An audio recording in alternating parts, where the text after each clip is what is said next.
The Eternal Soldier, the true story of how a dog became a Civil War hero. Words by Aliison, Crootzer, Kimmel.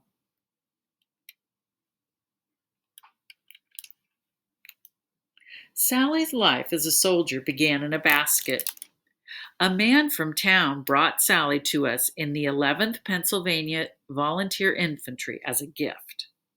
Captain Terry shook his head, pushing the basket away. "But every unit needs a mascot," the man said. The little bull terrier pup shivered as I peered into the basket at her. "You're not a spy sent from Johnny Rep, are you?" I asked her. The pup barked and nearly tumbled out of the basket. We laughed, and immediately we knew she was one of us already. Brindle fur with streaks of brown, and black swirled all over her like a patchwork quilt. She was as pretty as an apple tree in full bloom. We called her Sally. We took to Sally right away. She reminded us of our families and our lives before the war. Like a good friend, she never wanted more than we could give. So we shared our rations, fresh milk, soft bread, bits of meat, and she only took what she needed.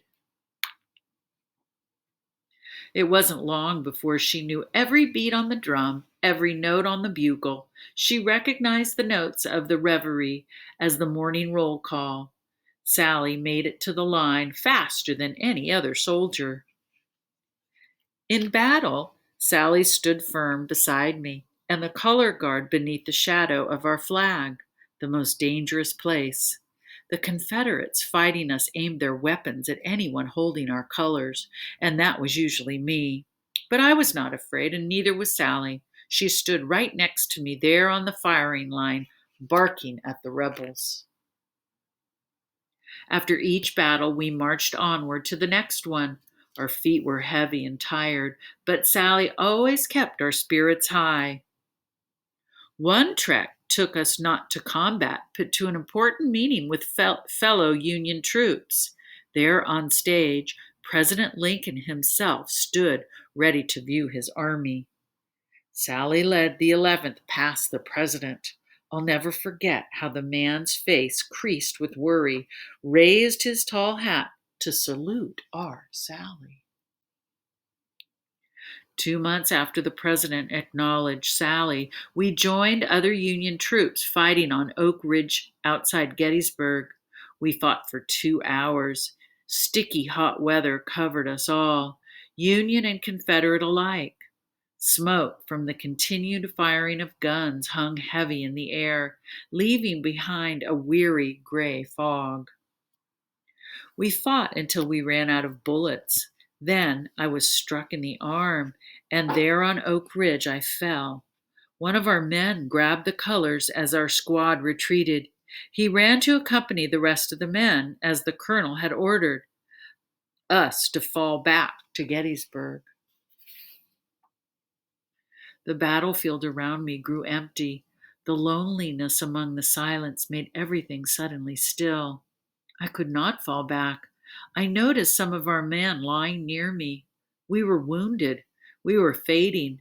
The rest of the 11th had to leave, but we stayed, not knowing what would become of us.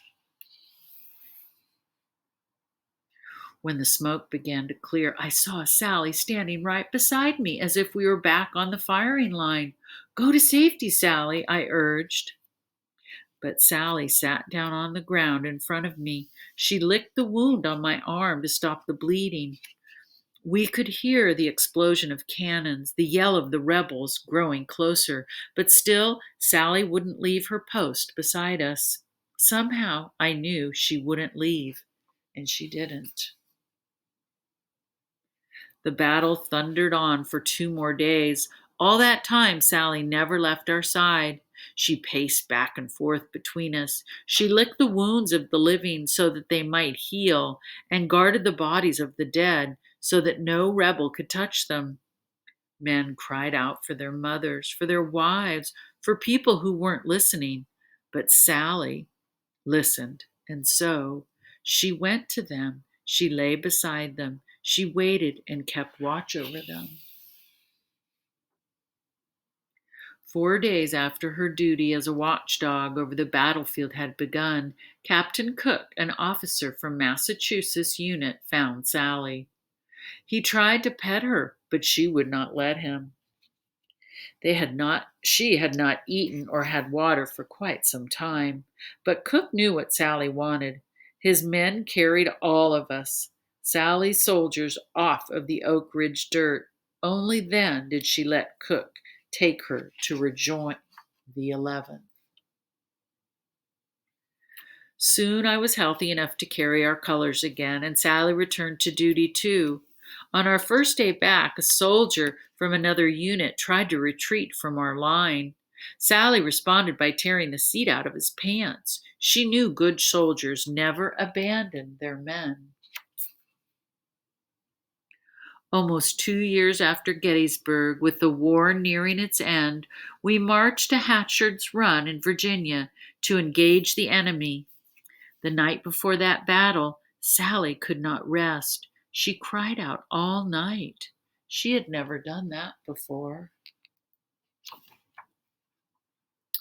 During our first charge into the fight the next day, Sally fell in the shadow of the colors.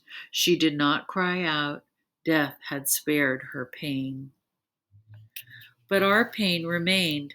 The dust from the battle stung our tears as we buried her there on the battlefield.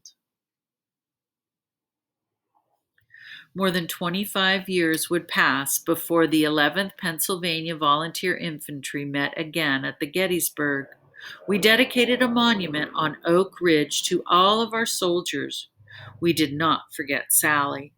At the base of our monument sits a bronze statue of the 11th bravest soldier. She just happened to be a dog. Visitors share their rations with her, leaving biscuits by Sally's statue to this day. They leave pennies with the heads facing up so President Lincoln can still salute her.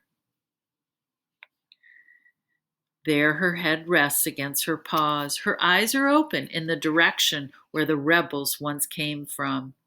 And ever a loyal soldier, she keeps an eternal watch over the fields for her men. The Eternal Soldier, the true story of how a dog became a Civil War hero.